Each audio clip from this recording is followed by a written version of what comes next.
the stunning connections between the sites and structures of Göbekli Tepe. Hidden clues shows us that these ancient sites, although separated by time and space, were connected and used as part of an ancient communication network system using infra-sound technology.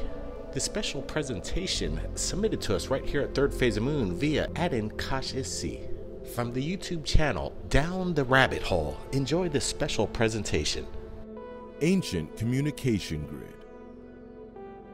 All over the world we find ancient towers, mounds, domes, and associated standing stones and underground structures.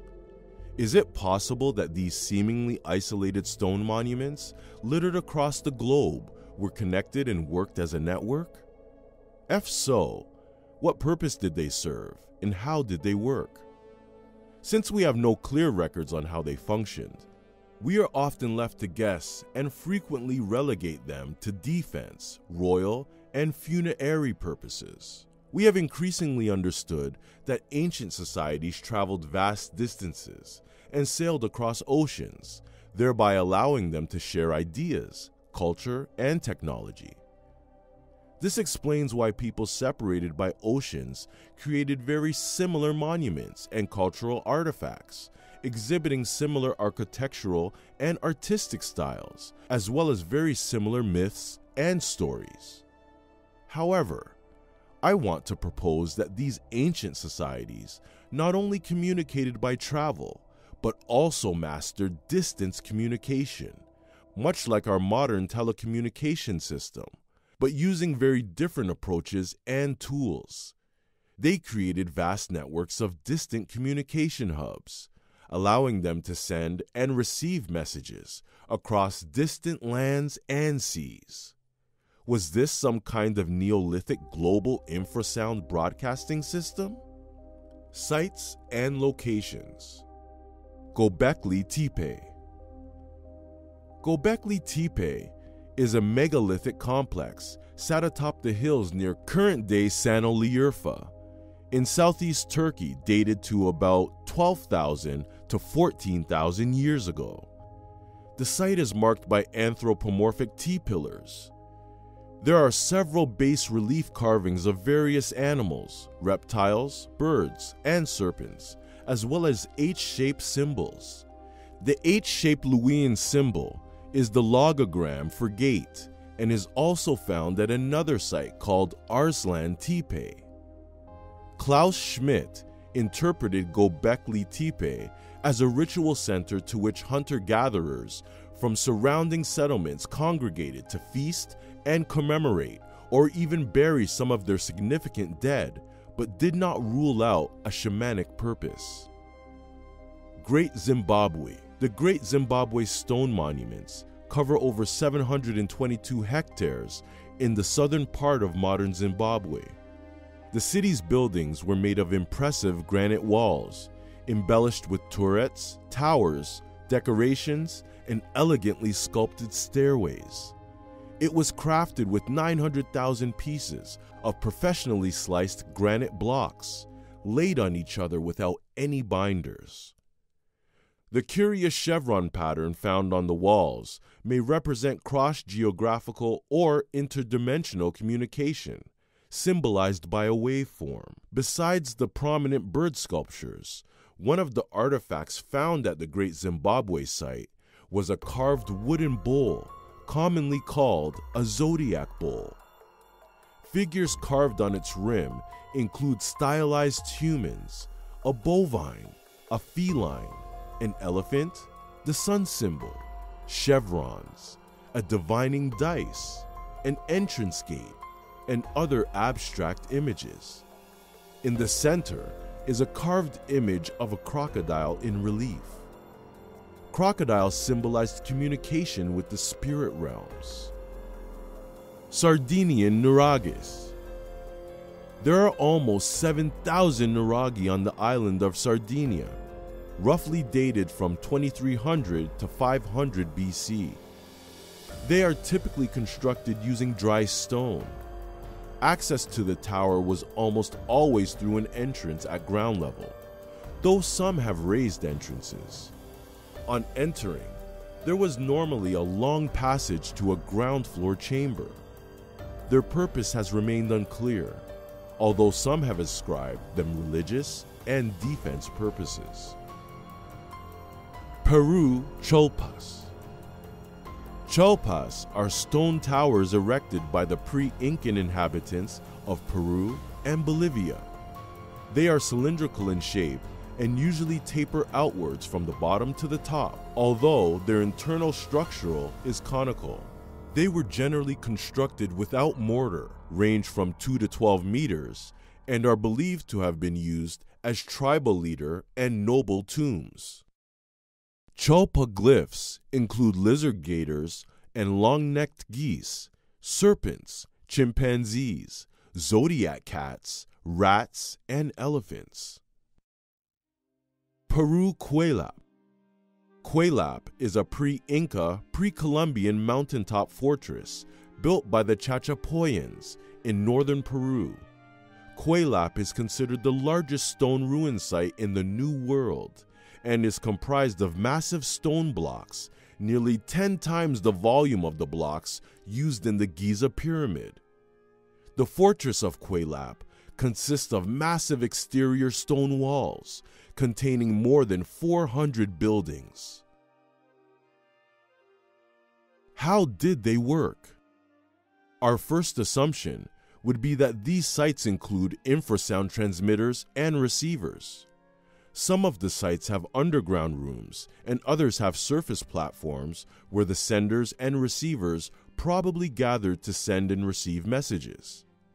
The ancient scientists and shamans would project thought forms or messages to stone structures of specific materials and geometry, positioned on nodal geographic locations.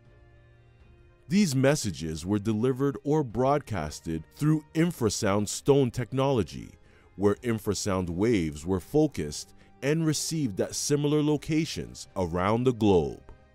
Some sites probably even transmitted and received messages from other dimensions or off-world locations.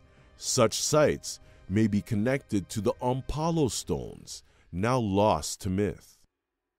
The Cholpa of Peru, the Nuraghes of Sardinia, the conical tower of Zimbabwe, and the T-towers of Göbekli Tepe are constructed as beehive chambers and towers, serving as energy frequency capacitors for sound and energy amplifying. Besides the cone-shaped and T-shaped towers these sites have in common, they are also marked with animal, reptile, and bird glyphs. Phonetic clues. What clues can we find linking these sites to a common lost purpose? There are some clues, but the clues are very scattered and fragmented. It occurred to me that some of these ancient structures' names have phonetic resemblances with the letter sounds TP. These include Stupas, Göbekli Tepe, Cholpas, or Tupas, and the Mutapa structures of Zimbabwe. The TP phonetic root in these names, however, seem to allude to both their geometric shape as well as their function. In terms of their geometric shape, even the Native American teepees, though not stone structures, still have a triangular shape, and the word tepe from Göbekli Tepe also means hill or mound, triangular in shape. Even the English word steep describes the sloping angle. The Sanskrit word stupa means heap or mound. We are obviously dealing with the words of connected origins describing the same geometry.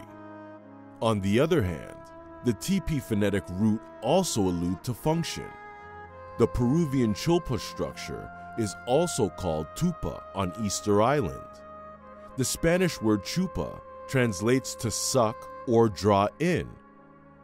The Great Zimbabwe Monument Site is commonly called Munhum Utapa or Mwene Mutapa. This name has been translated to mean owner of the mines. This is because Mutapa may be closely linked to the word mutape, meaning molten gold or metal. Coincidentally, Old Norse word stepa and Swedish word stoppa both mean casting metal. Others translated the word to mean kidnapper because mutapa also means capture. However, this is a simple error or context. The word mutapa correctly means capture, but capture does not mean kidnap. The stone structures were used to capture energy or receive wave transitions. This is a close match to the above-mentioned word cholpa, meaning to draw in. Simply put, the names mutapa and tupa or cholpa both imply the usage of the stone structures for absorbing and capturing energy waves. Design and glyphs. Reptiles, animals, and birds are prominent wall reliefs or glyphs found at these sites. Silastani Cholpa towers have several relief carvings that closely resemble those at Göbekli Tepe, including serpents, lizards, foxes, pumas, and other unusual creatures.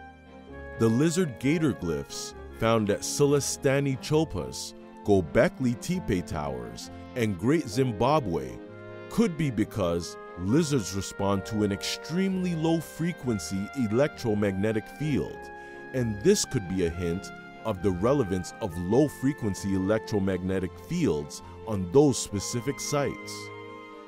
There is a general resemblance between the architectural styles of Great Zimbabwe and Kuelap in Peru. The zigzag or chevron patterns are found on their wall designs. For both cultural, they represent snakes and wave patterns connected with interdimensional or ancestral communication. Snake reliefs are also found on both Göbekli Tepe and Kuelap stone walls. Curiously, the T-shaped design found at Göbekli Tepe is also found at Kuelap Chachapoya funerary chambers and on the Pinchudos wooden idols. The bird motif is prominent at Göbekli Tepe, Great Zimbabwe, and Kuelap. At Göbekli Tepe, it's the vulture. At Great Zimbabwe, it's the anthropomorphic bird. At Kuelap, it's the condor. The bird sculptures from Great Zimbabwe are actually anthropomorphic. Some of them combined human legs and reptile mouths. If one examines the profile of the crocodile beneath the bird's feet, the geometrical postures resemble the crouching animals on the Göbekli Tepe anthropomorphic T-towers and the crouching creatures on the Cholpa stones. The prominence of animal, reptile, and bird glyphs at these distant communication ancient hub sites may be because of their long-distance infrasound communication or perception abilities. Some animals have the ability to detect coming storms from infrasound. Some birds use the sound of coming storms from hundreds of miles away as cues to migrations, while other birds and crocodiles seem to use infrasound for communication. Whales also use infrasound to communicate over large distances, and elephants use infrasound to keep track of a herd over large distances. Several sites across the globe, prehistoric art called cup and ring marks and concentric circles. This theme is so widespread that they cannot be ignored as meaning primitive doodling. Since these marks resemble the radiation of waves, it is possible that they designated locations of this ancient infrasound communications network. Sometimes close to the location of the towers are standing stones, and in many cases, there are locations around the planet with just megalithic standing stones. Megalithic standing stones are found all around the globe, with most aligning with specific constellations, including the Milky Way. Some standing stones are believed to be located on ley lines, to be wish or intention amplifiers. Even though this brief discussion introduced the use of energy waves at these locations for communication, it is very likely that the energy harnessed in these sites was also used for other purposes.